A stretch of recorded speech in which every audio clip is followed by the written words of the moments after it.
Hey everybody, Nick here, and today I got a review for you of these little guys right here. Not the Spyderco Para 3 Lightweight or Spyderco Shaman, but these little nubbins right here made of G10. These are the CME, the Compression Made Easy by OCD4EDC.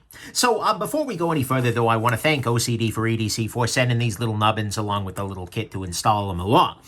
He's actually another YouTuber. You can check him out. But nonetheless, I told him, as always, I'm going to talk about the good, the great, the bad, the ugly. Might be a gem, might be junk. He still sent them along. Nonetheless, we have to assume these are the very best quality-controlled little bits of G10 ever, and I'm doing my best not to let that affect the nature or quality of my review. Next thing, size comparison. Here they are against the Spyderco Para 3 Lightweight and the Spyderco Shaman, as well as always, your Spyderco Delica, on which they do not fit.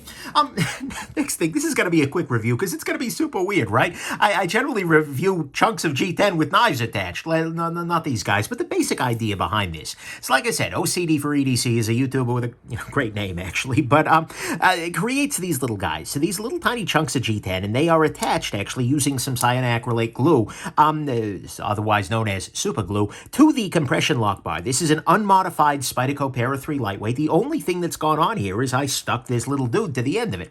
And the idea with it is that when you have this guy on there, in order to close the compression lock, you're not putting your finger in and pressing that way. You just press this little thing in, and then the knife closes. And similarly, if you want to open it, you can just press this guy, and the knife will swing open for you. That is how this works. It is literally just a little extension that goes onto the end of the compression lock bar. Comes with the glue, it comes with some instructions, and it fits apparently, and I haven't tried all of these things, so I'm not like confirmed, but according to the website, it fits the Para 2, this guy, Spyderco PM2, size comparison. It fits the Para 3, obviously, the Caribbean, and by the way, the Para 3 Lightweight and Regular, the Sage 5, the Capara, Little Native, Canis, Little Temperates, the Junior, which is an old school model these days, and the Ouroboros.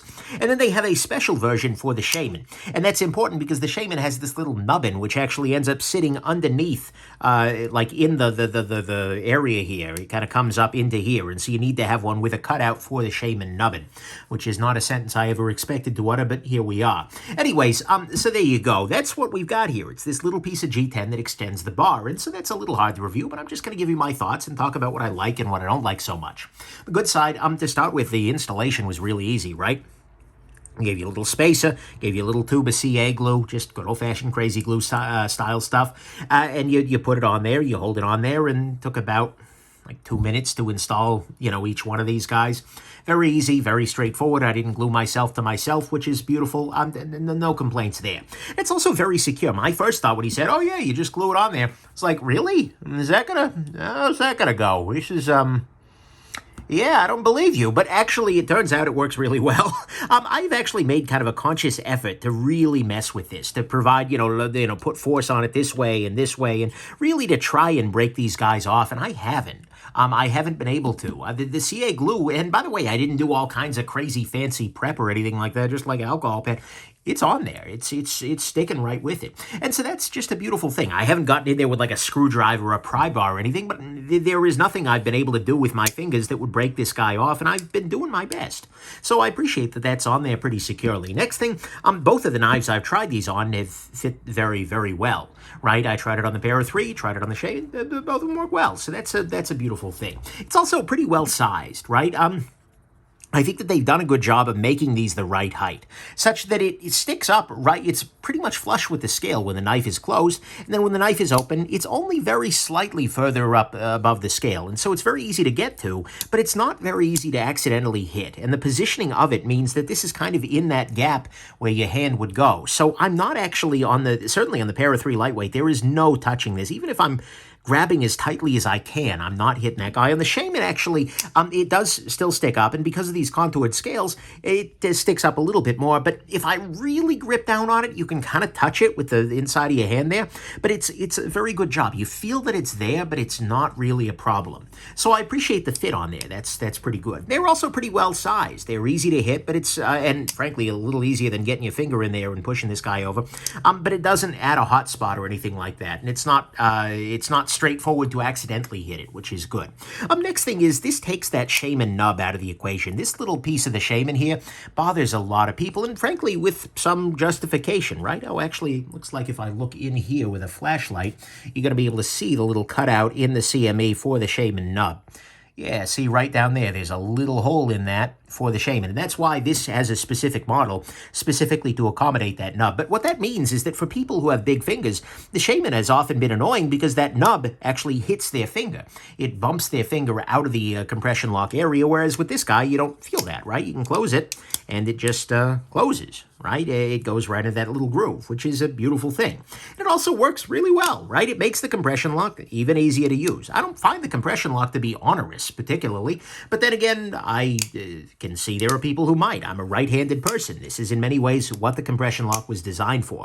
So I can see this being nice for some folks, and more importantly, well, maybe not more importantly, but importantly, it makes the flick open even easier because you're not having to kind of put your finger in here at a weird angle. You just grab and you flick, and then you grab and you flick. And so it makes this a very, very interesting and kind of a slightly different feeling lock that I appreciate. So to me, that's what's good here, is it makes the flick open easier. It works very well. It takes the Shaman nub out of the equation. It's pretty well sized. It fits both knives really well. It's weirdly secure for just being CA glue, but again, CA glue is pretty serious business. And it's very easy to install. On the bad side, they're not particularly cheap. It's $25 for one of them, or you can get 3 of them for $65. And he's got a couple of different, colors and things like that. This is one of those things where my first instinct was like, $25, I could make this. And that's probably true. Given enough time, I could probably rig up something like this, but I didn't, and there's probably been a lot of R&D going into this. And ultimately, I ended up feeling like, you know what, this is... yeah, that seems like about what it would cost for me to make this, if not a lot more with the R&D and whatnot. So I feel like it's not completely out of line. It's not cheap, necessarily, and maybe with economies of scale, if he starts making a bazillion of them, they'll get cheaper. But at the same time, I feel like it's a pretty reasonable price. And the fact that you can do 3 for $65 takes some of the... I don't know. It's your call, but at the same time, I respect it, and they're well done, and it's clear that he spent a lot of time on this. I'm okay with it.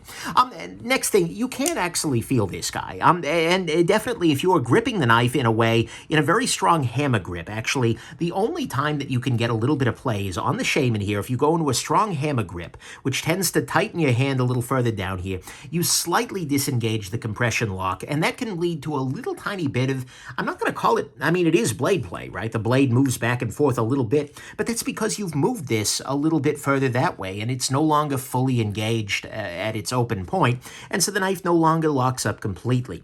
That said, it's still, even at my grippiest, it's not unlocking the knife, it's just allowing there to be a little bit of rattle. And when I'm in a conventional saber grip, I don't get that issue.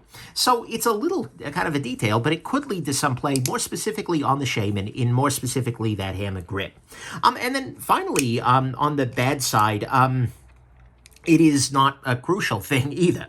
What I mean by that is, for my life and my hands and my experience, I don't find this super necessary. Is it bad? Absolutely not. In fact, it adds some niceness, but I don't know that I would run out and get a new one of these guys every time I got a compression lock knife, and I'm not necessarily even sure I'm going to keep them on the long term. I probably will, just because, why the heck not, right? But at the same time, it's not like, oh my God, I must have this for every single thing. It's not a crucial thing, but it is kind of a nice thing, and it does add some cost to it. I don't know. So that's kind of where I land with it, is like that on the bad side, this isn't going to change your life. However, that said, well, actually, let's just go into the final conclusion where I'll say the rest of that, right? The final, on the bad side, it's not crucial. You can lead to a little bit of play, especially in some grips with the Shaman here. You definitely feel it, and it is not a particularly cheap little piece of gear, but I don't feel like they're ripping my face off.